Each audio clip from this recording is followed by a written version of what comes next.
नमस्कार दोस्तों, मैं अंकुर उपाध्याय स्वागत करता हूं आप सभी का आपके अपने YouTube channel share market analysis में।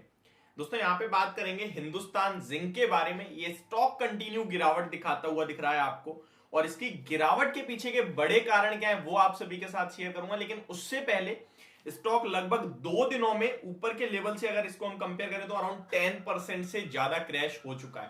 पहले रिजल्ट्स के बाद फ्राइडे के सेशन में आपने एक बड़ी गिरावट देखी, बट मैंने आपके साथ फ्राइडे को भी कहा था ये रिजल्ट बेस्ड गिरावट नहीं है, ये गिरावट है जो इनका एक्विजिशन करा है इन्होंने वेदांता, जो इनकी पेरेंट कंपनी है, उससे जिंक इंटरनेशनल बिजनेस जो खरीदा है वो प्रॉब्लम क्रिएट करता हुआ दिख रहा है। एंड अभी अगेन आज फिर से ये स्टॉक खुला अच्छा था, लेकिन उसके बाद कंटिन्यू वन साइडेड गिरावट देखने को मिल रही है। डेज लो पे ट्रेड करता हुआ दिख रहा है हिंदुस्तान जिंक, आपको 342 के लेवल्स पे आ चुका है इस समय। मार्केट भी ऊपर से काफी करेक्ट हो गई है।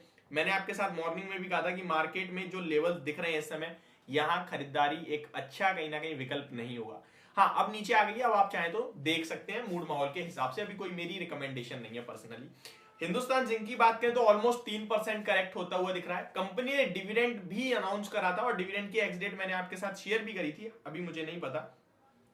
अब इस स्टॉक में यहां से कितनी गिरावट हो सकती है और आपको क्या करना है इसके बारे में बात करते हैं। लेकिन इन सबसे पहले आपको समझना होगा ये स्टॉक गिर क्यों रहा है। ये स्टॉक गिर रहा है क्योंकि इसके नंबर्स पहले तो एक्सपेक्टेशन से काफी वीक थे, बट बिकॉज ऑफ डिविडेंड, जो डिविडेंड कंपनी ने दिया था 13 रुपए आई थिंक समथिंग था, 13 रुपए पर शेयर के समथिंग, वो कहीं ना कहीं स्टॉक को एडजस्ट कर रहा था खराब नंबर्स को। क्योंकि जब डिविडेंड आता है तो रिटेल इन्वेस्टर्स का ना माइंडसेट हो जाता है कि जिसके पास है वो डिविडेंड लेके जाएंगे तो वो बेचते नहीं है, यानी कि सेलिंग प्रेशर नहीं आता। दूसरा, कुछ ऐसे इन्वेस्टर्स होते हैं जो डिविडेंड के लिए स्टॉक को खरीद लेते हैं, तो वो स्टॉक को प्राइस को नीचे ज्यादा जाने नहीं देता है। लेकिन प्रॉब्लम तब आई जब कंपनी वेदांता कहती हुई दिखती है कि हम अपना जिंक इंटरनेशनल बिजनेस को सेल करेंगे, और हिंदुस्तान जिंक खरीद रही है लगभग 24,000 करोड़ में। तो उनकी बुक से ये जो 24,000 करोड़ जा रहा है, हालांकि ये लगभग 3 to 4 कहीं ना कहीं 3 से 4 बार में पे करेगी, ऐसा नहीं है कि बार में वन साइडेड पे होगा। बट इसी से रिलेटेड इन्होंने कहा कि यार हमारी बुक से बहुत पैसा चला जाएगा, आगे अपने इन्वेस्टर्स को डिविडेंड भी हम कम दे पाएंगे, और ये डायरेक्टली और इनडायरेक्टली वेदांता के लिए भी नुकसान की बात थी। अब एक और प्रॉब्लम, वेदांता ने लॉयल्टी के रूप में 2% इनका कंसोलिडेटेड बेसिस पे जो भी रेवेन्यू है उसका 2% भी लेने को बोला है। तो ये बहुत बड़ी प्रॉब्लम का विषय सामने आया है, इसीलिए स्टॉक कंटिन्यू क्रैश होता हुआ दिख रहा है आपको। और वहीं वेदांता का शेयर अपोजिट जा रहा है क्योंकि उसके लिए ये सब अच्छा है। अब इस कंपनी के इस इंटरनेशनल जिंक इंटरनेशनल जो एक्विजिशन है, इसी से रिलेटेड कुछ खबर आई है आज के सेशन में, वो मैं आपके साथ शेयर करूंगा। Zinc International deal brightens Hindustan Zinc Limited growth prospects but valuations weigh, यानी कि आगे के लिए ग्रोथ तो इनकी बढ़ा देगा ये डील, बट वैल्यूएशन कंसर्न है, ये कहते हुए दिखे ये हेडलाइन में। अब पढ़ने की कोशिश करते हैं क्या है proper. Hindustan Zinc limited performance for the quarter ending 31 December was impacted by lower zinc prices and cost pressures. Next, the street focus, however, has been on the company's announcement on acquisition of Zinc International asset from parent Vedanta Limited. Two analysts feel the acquisition will help improve the company's growth prospects. They have raised concern on the valuation of the deal.